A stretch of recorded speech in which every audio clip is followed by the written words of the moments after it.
sabdanya, kita kembali memohon pertolongan daripada Allah Roh Kudus yang kiranya boleh memimpin pemberitaan firman Tuhan ini. Kita bersatu dalam doa. Bapa Surgawi, sungguh kami menyadari betapa panjang, lebar, dalam dan tingginya kasih-Mu bagi setiap kami. Anugerah-Mu selalu tersedia bagi kami. Kami menyadari ya Tuhan sejujur-jujurnya bahwa kami adalah manusia yang terbatas, penuh dengan kelemahan dan kerapuhan. Tetapi Tuhan tiada pernah berhenti mengasihi kami. Kami berterima kasih Tuhan dan kami bersyukur. Dan kalau sebentar lagi juga firman Tuhan akan disampaikan. Biar Tuhan ini boleh menjadi sebuah momen anugerah daripada Tuhan. Untuk boleh kembali merenovasi hati kami. Hamba-Mu yang akan memberitakan, bukanlah siapa-siapa. Tuhan kuduskan, Tuhan urapi, Tuhan layakan. Dan juga segenap jemaat Tuhan. Kiranya Allah Roh Kudus boleh memberikan iluminasi, pencerahan kepada setiap kami. Sehingga kami boleh menginternalisasikan kebenaran firman Tuhan ke dalam hati kami. Tuhan tolong, kepadamu-lah Tuhan kami, Yesus Kristus yang mati dan bangkit bagi kami. Kami berdoa dan kami berserah.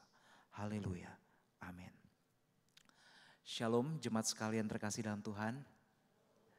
Saya mengucap syukur kepada Tuhan untuk kesempatan yang boleh diberikan oleh rekan-rekan hamba Tuhan dan juga majelis daripada GKY Pluit untuk saya boleh menyampaikan kebenaran firman Tuhan pada hari ini khususnya di KU1 dan mohon maaf di KU3 dan KU4. Yang pertama tadi di jam 11 saya melayani dan kemudian saat ini di jam 5 saya berterima kasih kepada Tuhan. Saudara, perkenalkan nama saya Penginjil Samuel. Saat ini saya melayani di GKY Jemaat BSD. Dan masih jelas dalam ingatan saya Bapak Ibu, kurang lebih 18 tahun yang lampau, tahun 2006, saya pernah pelayanan di GKY Pluit. Ya waktu itu sebagai mahasiswa praktek akhir minggu. Ya, melayani di sekolah minggu ya bersama dengan istri daripada Pak Hendra Melvin. Waktu berlalu begitu cepat ya dan saya bersyukur melihat bagaimana tangan Tuhan memimpin gereja ini. Pembangunan demi pembangunan boleh dilakukan, puji Tuhan. Dan kiranya bukan cuma pembangunan infrastruktur, tetapi juga renovasi hati setiap kita juga boleh terus terjadi. Dan saudara, mari kita membuka satu bagian firman Tuhan. Dari Ratapan pasal 3 ayat 19 sampai 24. Saudara, tema firman Tuhan yang diberikan kepada saya pada hari ini adalah rahmat-Nya selalu baru setiap pagi. Tetapi menariknya tema ini, ayat ini, kalimat ini muncul di tengah konteks kitab Ratapan. Kitab yang penuh dengan kesesakan dan air mata.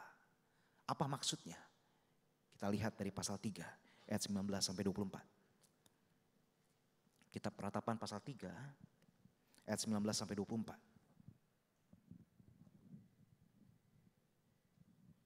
Kalau sudah menemukannya kita baca silih berganti. Bapak Ibu saya ayat 19, Bapak Ibu ayat 20, demikian seterusnya sampai 24.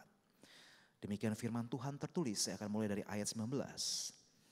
Ingatlah akan sengsaraku dan pengembaraanku, akan racun pahit dan kepahitan.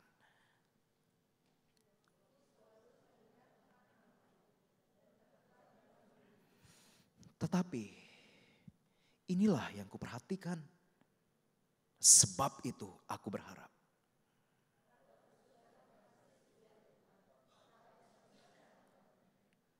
Selalu baru tiap pagi, besar kesetiaan-Mu.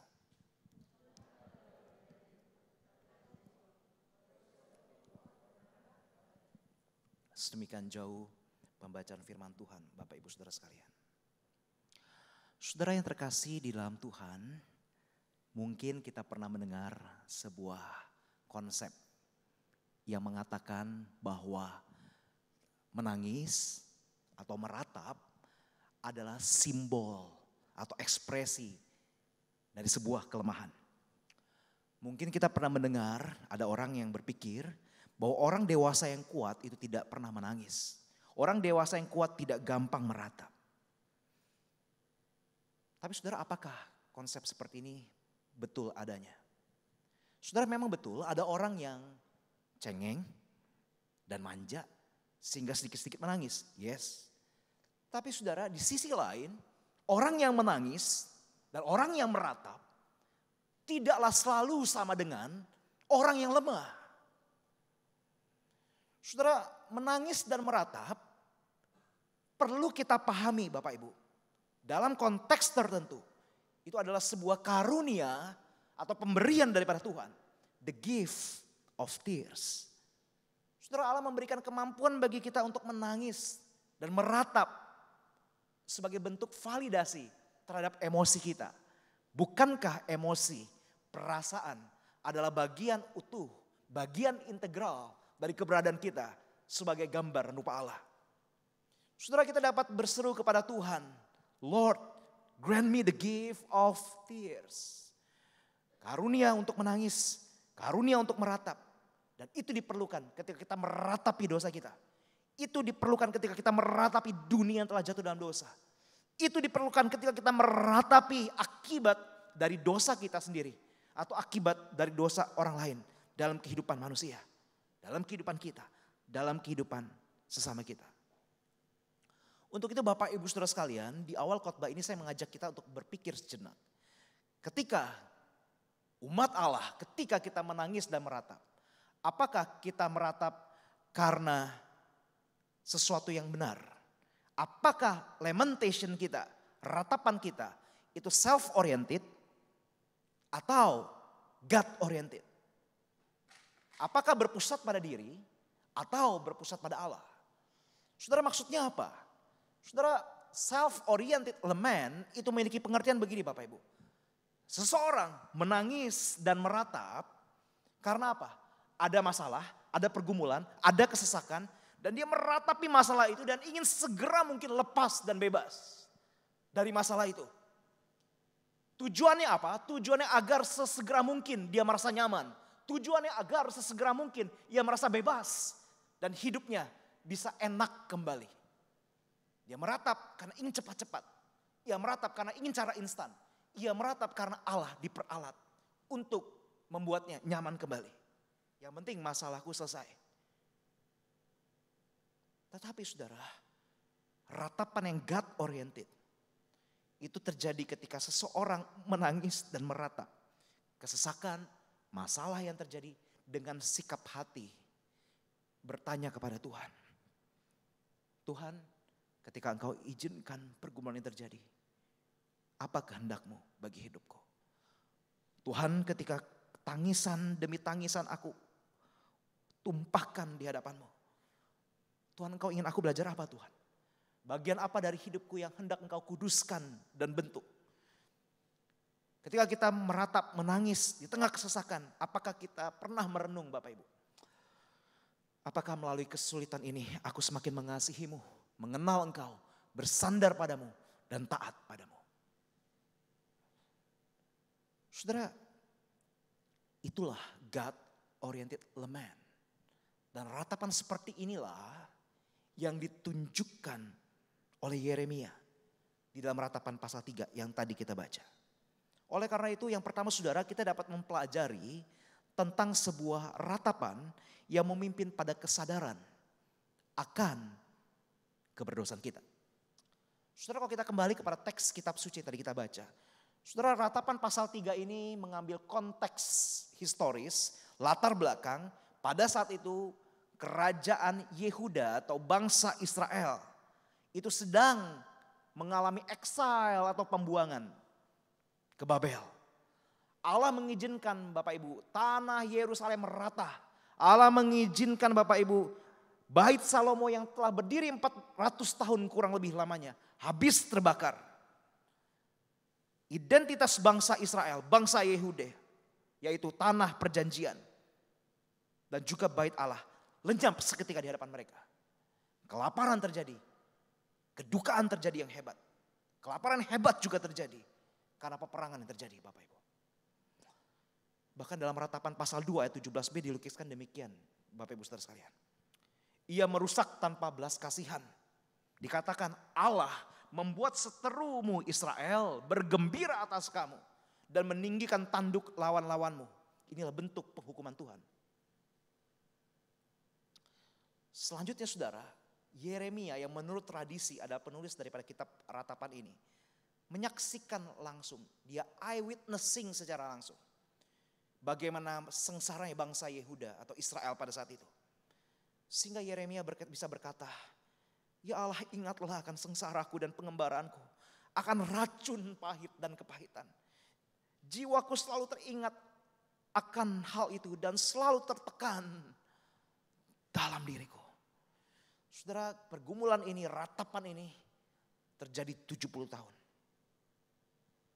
Bangsa Israel dalam pembuangan. Bahkan di dalam Ratapan pasal 4 ayat 4 sampai 8. Maksud saya sampai 5. Dituliskan sebuah gambaran yang begitu luar biasa, miris sekali. Anak bayi, anak kecil dilukiskan seperti ini. Lidah bayi daripada bangsa Israel melekat pada langit-langit karena haus, tidak ada air. Kanak-kanak meminta roti, tetapi tak seorang pun yang memberi. Orang dewasa dikatakan begini, mereka yang biasa makan enak terlantar di jalan-jalan, yang biasa dibesarkan dalam pakaian merah tua berselimutkan timbunan sampah. Saudara, mengapa mengalami seperti ini? Saudara, tidak lain dan tidak bukan karena kerajaan Israel di utara sebelumnya maupun kerajaan Yehuda atau bangsa Israel yang ada di selatan telah berzinah dengan menyembah berhala. Saudara, Yeremia pasal 3 ayat 8 nulis begini. Oleh karena zinanya, aku Allah telah menceraikan Israel yang murtad itu dan memberikan kepada Israel surat cerai. Namun Yehuda yang di selatan, Bapak Ibu, saudarinya yang tidak setia itu bukan takut, melainkan, mohon maaf dikatakan begini, melacur juga. Ratapan pasal 3 ayat 39 juga menuliskan begini. Mengapa orang yang hidup mengeluh? Setiap orang mengeluh atas akibat dosanya. Setiap orang. Jadi ini bukan cuma dosa turunan, tetapi dosa yang dilakukan oleh setiap orang. Setiap bangsa Yehuda berbagian di dalamnya. Saudara, seorang tokoh reformasi gereja yang bernama John Calvin mengajak kita untuk memikirkan. Ketika kita mengeluh, ketika kita meratap, ketika kita menangis akan kesesakan yang terjadi. Apakah ketika kita lakukan itu, kita sambil memeriksa hati kita? Adakah mungkin ada berhala-berhala dalam hati kita yang membuat diri kita terseret dalam kondisi seperti itu? Johannes Calvin mengatakan begini. Hati manusia itu adalah pabrik daripada berhala. Sejak dalam kandungan ibu kita sudah menjadi orang yang pakar, mahir menciptakan berhala. Apa berhalanya Bapak Ibu? Mungkin kita tidak menyembah patung-patung. Kita sebagai orang Kristen kita tahu betul. Kita tidak ada lagi hal-hal seperti itu. Tapi sangat mungkin kita menyembah berhala dalam bentuk yang lain. Timothy Keller menyebutkan begini. Ada 4 tema besar daripada berhala yang bisa hadir dalam hidup kita. Pertama, comfort Bapak Ibu. Kenyamanan hidup. Kedua, approval. Pujian, pengakuan, penerimaan dari manusia. Ketiga, kontrol. Kita ingin menguasai hidup kita menurut rencana kita sendiri dan hikmat kita sendiri. Keempat, power, kuasa. Saudara, jangan salah paham. 4 ini bisa saja Tuhan berikan buat hidup kita. Yes, menjadi hal yang baik. Good things untuk menunjang well-being dari hidup kita. Oke. Tetapi saudara, good things tidak bisa menggeser the ultimate thing. Hal-hal yang baik seperti ini bukan menjadi posisi utama. Bukan menjadi pengejaran utama kita. Bukan menjadi hal yang sentral dalam hidup kita. Kalau itu yang kita tempatkan dan mengganti posisi Allah, maka pembuangan itu, exile itu, quote unquote, akan terjadi dalam hidup kita. Kita akan kehilangan damai sejahtera Allah sedikit demi sedikit dalam hidup kita. Karena fokus hidup kita, apa yang hati kita cintai, itu bergeser dari Allah kepada pemberiannya. Saudara, Suatu kali ada sebuah kisah. Ada seorang wanita muda, rupawan, cantik rupanya, datang kepada saya. Di sebuah tempat yang jauh, yang tentu kita tidak perlu tahu di mana. Dia berkata, "Contoh Samuel, saya butuh bicara. Boleh enggak saya curhat?" Saya bilang, "Boleh, ya karena kamu wanita, saya pria. Di gereja ya ketemunya, kan kode etik. Dan kita bertemu di tempat yang terbuka." Oke, contoh saya datang ke gereja. Ketika datang, dia bercerita. Singkat cerita Bapak Ibu, wanita ini menceritakan bahwa saya ini dari keluarga broken home. Papa mama saya sejak kecil ribut terus, berantem terus di rumah. Dari kecil saya sudah penuh dengan keributan, sudah penuh dengan kebisingan di rumah. Papa saya pergi, meninggalkan saya, pulang pun tidak ada pernah memeluk saya dan lain sebagainya. Saya menjadi seorang wanita yang fatherless. Kemudian saya dengar dan konseling itu berlanjut. Dan akhirnya sang perempuan muda ini berkata, "Dalam hidup saya Pak Samuel, saya butuh kasih daripada seorang pria. Saya gak dapat itu dari masa kecil saya." Saya tanya, "Akhirnya kamu cari bagaimana?" "Ya, saya cari dari, mohon maaf, suami orang." Celaka, dalam hati saya juga suami orang. Karena ketemu di gereja kan, jangan di luar, celaka betul. Baik, kemudian dia cerita lagi. Saya bergonta-ganti pasangan. Saya hidup dalam pergaulan bebas. Bahkan dia sempat, mohon maaf, menikah dengan seorang pria karena married by accident. Sudah hamil terlebih dahulu. Punya anak dan bercerai. Gonta-ganti pasangan terus. Terus begitu. Dari laki-laki A ke B ke C ke D. Dan biasanya adalah laki-laki yang sudah menjadi pasangan daripada istri. Itu terus terjadi. Dan sudah banyak orang yang melihat, wah ini gak beres. Sudah menjadi perbincangan di mana-mana. Di sebuah kota nan jauh di sana. Saya melihat di Instagramnya, dia bisa flexing karena ia mendapat uang yang banyak dari laki-laki yang, mohon maaf, bergaul dengannya. Dia bisa flexing mobil mewah, berpergian ke tempat yang mewah. Tetapi saudara tahukah ketika ia bercakap-cakap, dia berkata begini, "Contoh kalau saya boleh jujur, setiap kali saya mau tidur, saya pejam mata, saya gak mau melek lagi. Pas saya kebangun, kenapa masih bangun? Kenapa masih melek? Kenapa hidup ini gak selesai? Hidup ini mau tujuannya apa? Kenapa seperti ini terus? Anakku ketika sudah besar nanti melihat mamanya seperti ini, mikir apa? Malu. Tidak ada tujuan. Tapi gimana, saya harus gimana hidup seperti ini?" Saya katakan kepadanya, saya tidak menghakimi tentunya, saya berempati, tapi singkat cerita, saya katakan, kalau kamu bertobat, kembali ke Tuhan. Tidak ada kata terlambat. Tuhan bisa proses kamu kembali, pulihkan hidupmu kembali. Membuatmu terbebas dari berhala kasih di tempat yang salah.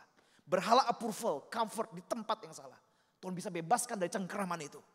Tuhan bisa bebaskan kamu dari exile, pembuangan, tanda kutip. Seperti dialami oleh bangsa Yehuda. Engkau akan mengalami bahwa rahmatnya selalu baru setiap pagi. Tidak habis-habis rahmatnya. Bertobat kembali kepada Allah. Mungkin mobilmu akan kau jual. Mungkin kau akan tidak menerima transferan puluhan juta lagi setiap bulan. Yes. Tetapi damai sejahtera Allah akan hadir dalam hidupmu dan hatimu. Mungkin kau harus memulai pekerjaan yang halal. Engkau mungkin bisa berdagang secara online dan lain sebagainya. Pakai skill yang ada padamu. Mungkin engkau mendapatkan penghasilan jauh merosot. Tetapi engkau hidup dalam track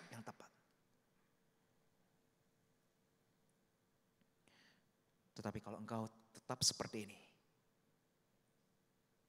engkau akan terus tercekik, terpuruk oleh kenikmatan sesaat tersebut. Saudara yang terkasih dalam Tuhan, mungkin kita tidak mengalami pembuangan atau exile seperti bangsa Yehuda. Kita tidak mengalami pengalaman yang sama seperti seorang gadis yang muda tersebut. Tetapi hal yang sama dapat terjadi dalam hidup kita. Ketika damai sejahtera Allah itu pelan-pelan pudar dari hidup kita. Karena apa? Karena kita seperti bangsa Yehuda, terikat kepada sebuah berhala. Dan itu bisa berdampak kepada relasi, finansial, psychological, physical, dan lain sebagainya.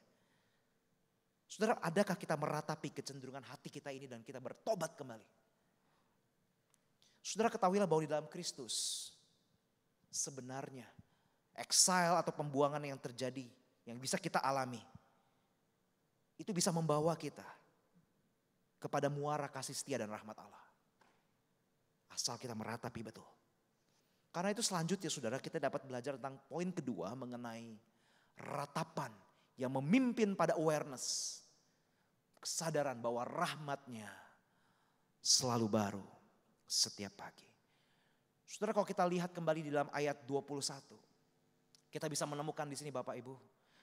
Ada sebuah turning point, tetapi inilah yang kuperhatikan, kata Yeremia. Saudara, dalam terjemahan aslinya bisa dikatakan begini. Hal ini yang aku kembalikan ke dalam hati. Saudara, maksudnya apa? Maksudnya adalah Yeremia memusatkan perhatiannya, memusatkan hatinya, memenuhi hatinya dengan apa? Kasih setia dan rahmat Tuhan. Hatinya tidak lagi dikuasai oleh kesesakan dan kemalangan yang dialami oleh bangsa Yehuda pada saat itu. Tetapi Yeremia telah memilih agar hatinya berpusat pada kasih setia Allah. Berpusat pada rahmat Allah di atas persoalan. Bukan persoalan di atas kasih setia dan rahmatnya. Itulah yang membuat Yeremia memiliki pengharapan. Dan saudara, rahmat Allah ini di dalam ayat 22 dan 23 memiliki dua karakteristik. Yang pertama saudara, tidak habis-habisnya. Dan yang kedua, selalu baru setiap pagi. Saudara, ada yang selalu baru tapi bisa habis. Ada yang tidak habis-habis tapi tidak selalu baru. Tetapi rahmat Allah tidak habis-habisnya dan selalu baru. Oleh karena itu Bapak Ibu, kita bisa melihat di dalam bahasa aslinya. Kata rahmat ini berasal dari kata rahamim yang dapat diidentikan dengan belas kasihan Allah atas orang berdosa. Dan kasih setia berasal dari kata hesed. Yang artinya Allah adalah Allah yang setia terhadap perjanjiannya. Yang bersifat unconditional, tidak bersyarat. Sekali anak tetap anak. Sekali umatnya tetap umatnya. Apapun yang dilakukan oleh umatnya. Oleh karena itu Bapak Ibu, Mazmur 103 ayat 10 pernah mengatakan begini. Tidak dilakukannya kepada kita setimpal dengan dosa kita. Dan tidak dibalasnya kepada kita setimpal dengan kesalahan kita. Saudara, dalam Alkitab ditulis rahmatnya selalu baru setiap pagi. Apakah pernah ditulis murka Allah selalu baru setiap pagi? Di dalam Alkitab ditulis God's steadfast love never ceases. Apakah pernah ditulis God's wrath, murka Allah never ceases? Tidak pernah.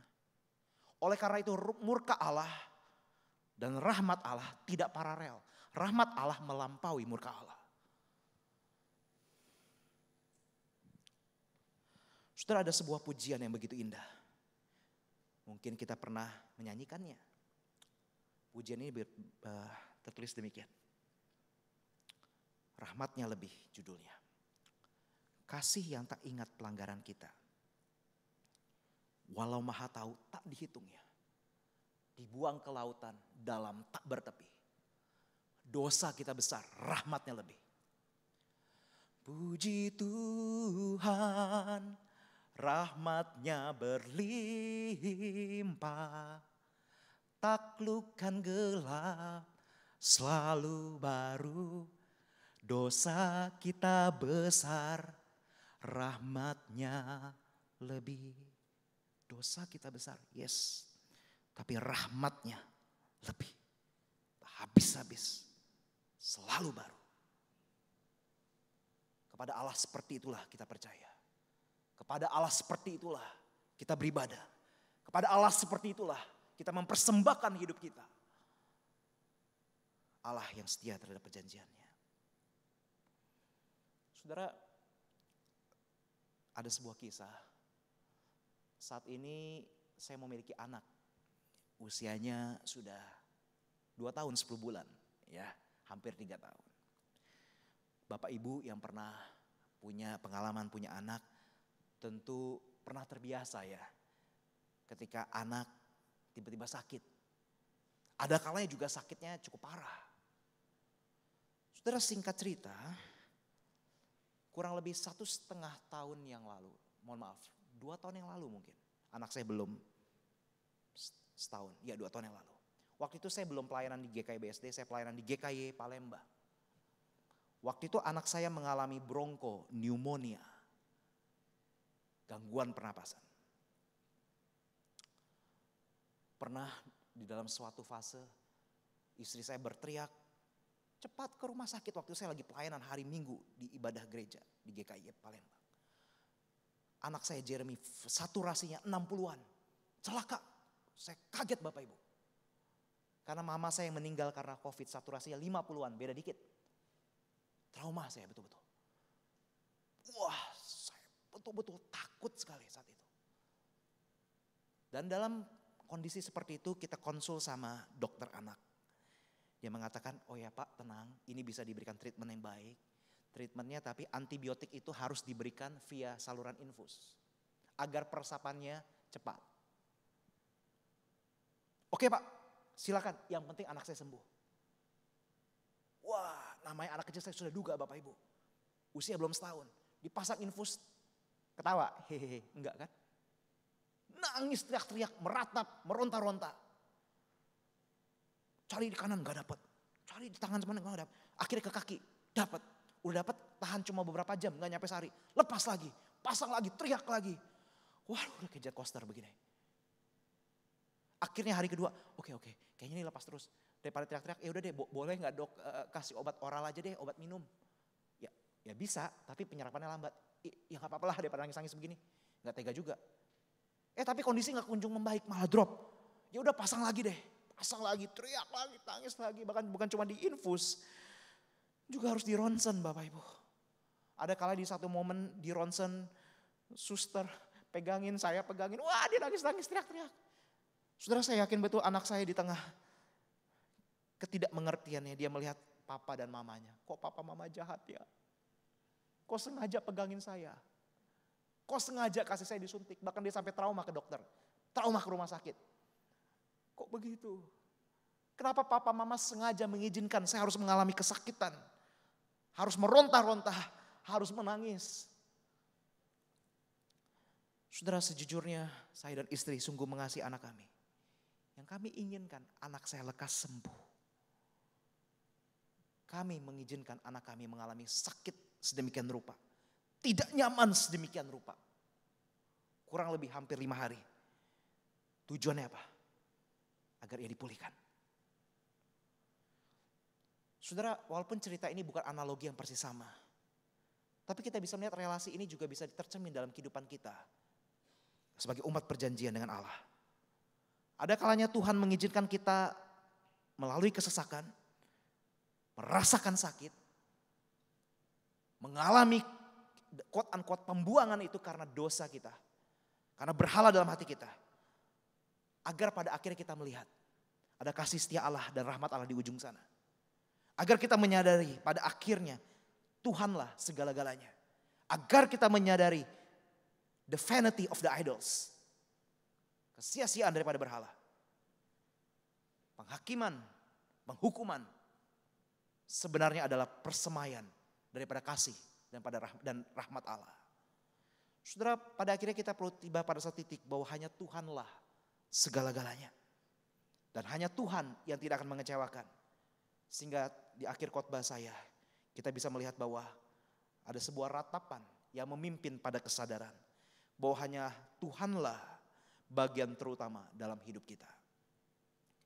Ketika kita melakukan ini, kita akan mengalami betul rahmatnya selalu baru setiap pagi. Saudara, di dalam ayat 24 dituliskan bahwa Tuhan adalah bagianku, kata jiwaku. Oleh sebab itu aku berharap kepadanya. Saudara, melalui ayat ini Yeremia bermaksud untuk menyampaikan bahwa Tuhan berbeda dengan semua pemberiannya. Sang pemberi berkat berbeda dengan berkatnya. Bagian terbaik yang dapat kita miliki adalah Sang Pemberi. Berkat-berkatnya hanya penunjang. Yang terutama yang perlu kita kejar adalah Sang Pemberi berkat yang bersifat kekal, yang solid. Bukan berkat-berkat atau good things sementara, yang liquid, yang cair, yang ringkih. Oleh karena itu saudara, ketika kita berkata bahwa Tuhan adalah bagianku, kita bisa melihat di sana. Kita bisa berharap kepadanya. Oleh sebab itu, aku berharap kepadanya. Asaf pun berkata, Bapak Ibu, siapa gerangan ada padaku di surga selain engkau? Selain engkau tidak ada yang kuingini di bumi. Saudara, bukankah Yesus sendiri ketika ia dicobai di padang gurun, ketika Yesus ditawarkan, ubah roti ini, ubah batu ini menjadi roti maksud saya. Ditawarkan sebuah pleasure, physical pleasure. Kristus menolak. Ditawarkan, kalau engkau menjatuhkan dirimu dari hubungan bait Allah, bukankah akan banyak malaikat yang menatang engkau? Seolah-olah engkau adalah orang yang dipuja-puja, ditawarkan approval, ditawarkan meaning daripada dunia ini. Yesus menolak. Dan ditawarkan yang terakhir, kalau engkau menyembah kepadaku, kata iblis, aku berikan kepadamu isi dunia ini, kerajaan dunia ini. Ditawarkan power. Kristus menolak. Kristus berkata bahwa bagiannya adalah melakukan kehendak Bapanya di surga. God's will above pleasure, approval, and power. Saudara, tentu kita juga pernah mendengar sebuah pujian yang berjudul, Ku memilih Yesus bukan harta, dan Dia milikku melebihi semua. Ku memilih Yesus bukan ladang, biar tangannya yang menuntunku.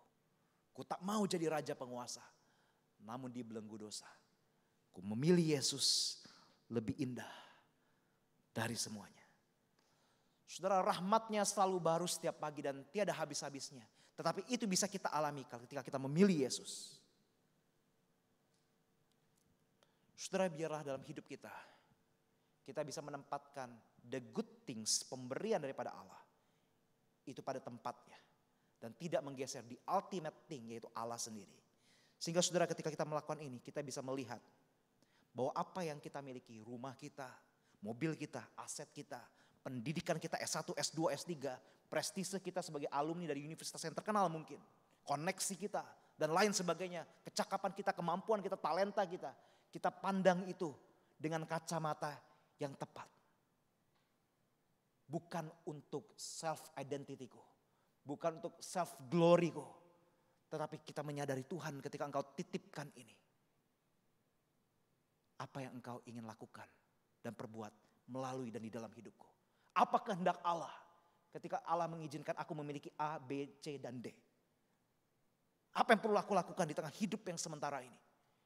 Apakah untuk diriku, keserakahanku, ambisiku, identitasku, flexingku, kesombonganku, arogansiku, kemarahanku. Saudara, kalau itu yang kita lakukan, damai sejahtera Allah pelan-pelan akan pudar. Dan kita akan mengalami exile itu. Tetapi ketika kita kembalikan itu kepada Allah, kita gentar, kita betul-betul bersyukur ini pemberian Tuhan. Dan kita menyadari ini harus dikembalikan kepada Tuhan. Rahmatnya yang baru itu akan terus kita alami setiap pagi. Rahmat yang tiada habis-habis itu akan menjadi sebuah personal experience dalam hidup kita. Dan engkau akan memaknai keluargamu secara berbeda. Engkau memaknai pekerjaanmu secara berbeda. Engkau memaknai investasimu secara berbeda. Engkau memaknai asuransimu secara berbeda. Engkau memaknai segala kepemilikanmu secara berbeda. Engkau memaknai jabatanmu di kantor secara berbeda. Engkau melihat itu, grace alone. Dan dikembalikan kepada Tuhan. Bukan untukku. Dan disitulah saudara, damai sejahtera Allah yang diberikan akan kita alami. Damai sejahtera yang berbeda dari yang diberikan oleh dunia ini. Maukah engkau mengalami itu? Maukah engkau mengalami hidup yang terbebas dari exile atau pembuangan? Maukah engkau mengalami rahmat yang baru setiap pagi? Datanglah kepada Allah. Jadikan Ia yang bertahta satu-satunya dalam pusat hati kita. Mari kita berdoa.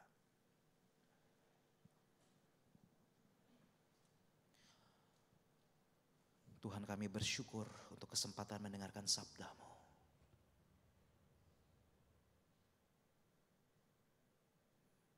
Mudah untuk dikatakan.